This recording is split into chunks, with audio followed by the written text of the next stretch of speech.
Today, I'm visiting the Museum of Pop Culture in Seattle. It's an overcast day, so it's perfect for a trip to the museum. This museum was designed by Frank Gehry and opened up to the public in the year 2000. Here you can see just how close it is to the Space Needle. One of the first things you see stepping into the museum is the massive Guitar Tornado. Standing 52 feet tall, it is made mostly of hundreds of guitars.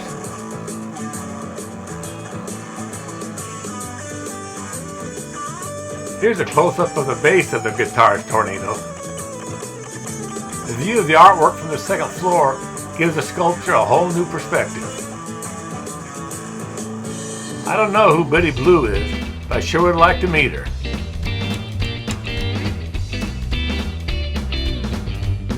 Same area as the Guitar Tornado, you'll find the Guitar Gallery. Here you can see the guitars used by such notable artists as Stevie Ray Vaughan, the sky is crying,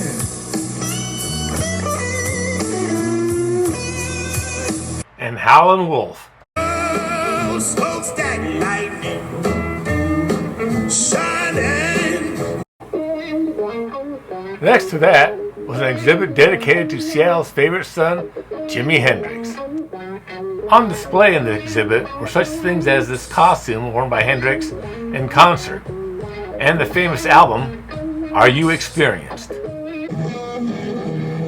Here's the 1968 Fender Stratocaster Hendrix used at Woodstock to play an unprecedented rendering of the Star Spangled Banner. Jimi owned more than 100 Fender Stratocasters in his lifetime. This Strat was one of his favorites.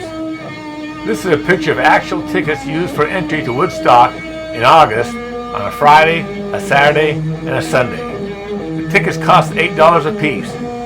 You think the people got their money's worth? That the brown acid that is circulating around us is not specifically too good. We've seen so much on guitars, I think it's time you got your favorite air guitar out and strummed a few chords for us. Oops, sorry, wait a second.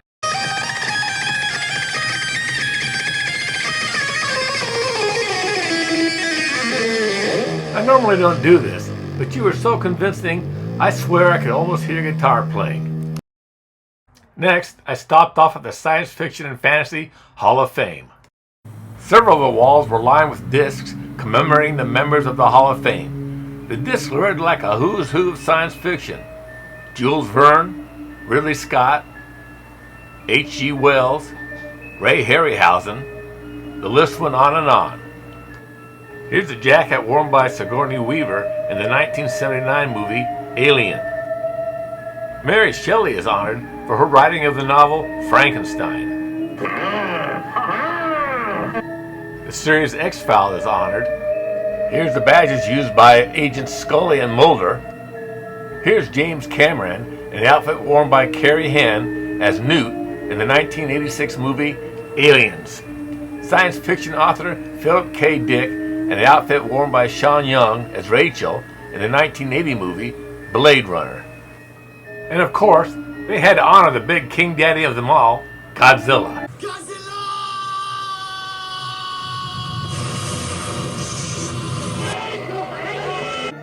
Did you know Godzilla, which I believe translates into English as Man in Big Rubbery Suit, has appeared in over 35 movies, as well as TV shows, comics, games, and even a star on the Hollywood Walk of Fame.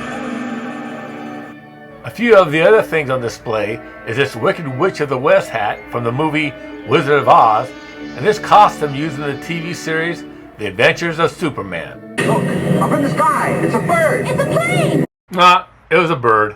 On the second floor, I toured the exhibit Never Turn Back, Echoes of African American Music. Lots of interesting exhibits here too, like this robe worn by James Brown, and this guitar used by Bo Diddley. Lots of interesting displays here. I especially like the quote by Jimi Hendrix on making music.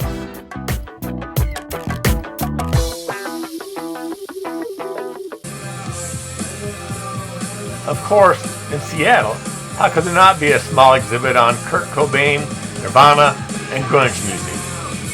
This is a sweater worn by Kurt Cobain.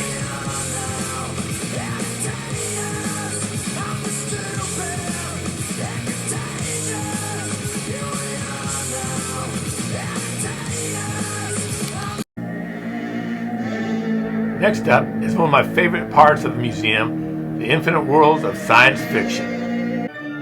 Greeting you is this full-scale reproduction of the robot Gort from the movie The Day the Earth Stood Still. Here's a model of the Death Star from the movie Star Wars. This is a Stormtrooper's helmet and an Empire's twin-ion engine spacecraft. From the long-lasting series Doctor Who, they had a Cyberman on display. And of course, if you're going to have a Cyberman, you've got to have an Imperial Dalek. Exterminate! Exterminate! Exterminate! A proton pack, parking sign, and ghost trap from the movie Ghostbusters. The indestructible android from the movie The Terminator. After all the wild things I saw in the science fiction section, I needed something to calm my nerves, and this is what I came up to next. This is what greets you when you walk through the door. Oh man, this can't be good at all. Is this what I think it is? Here's the little creature that was used in all the Alien movies. Speaking of Alien, here's the creature right now. Pretty creepy. How's this for close-up? You know what? I think he could use a breath mint. Now I'm walking through all these wrapped up bodies hanging from the ceiling. And something tells me that these aren't props, but the real thing. And this is what I came up to. You know what, Toto? I don't think we're in Kansas anymore. Articles of clothing used in the Friday the 13th franchise. This is the axe used in the movie The Shining.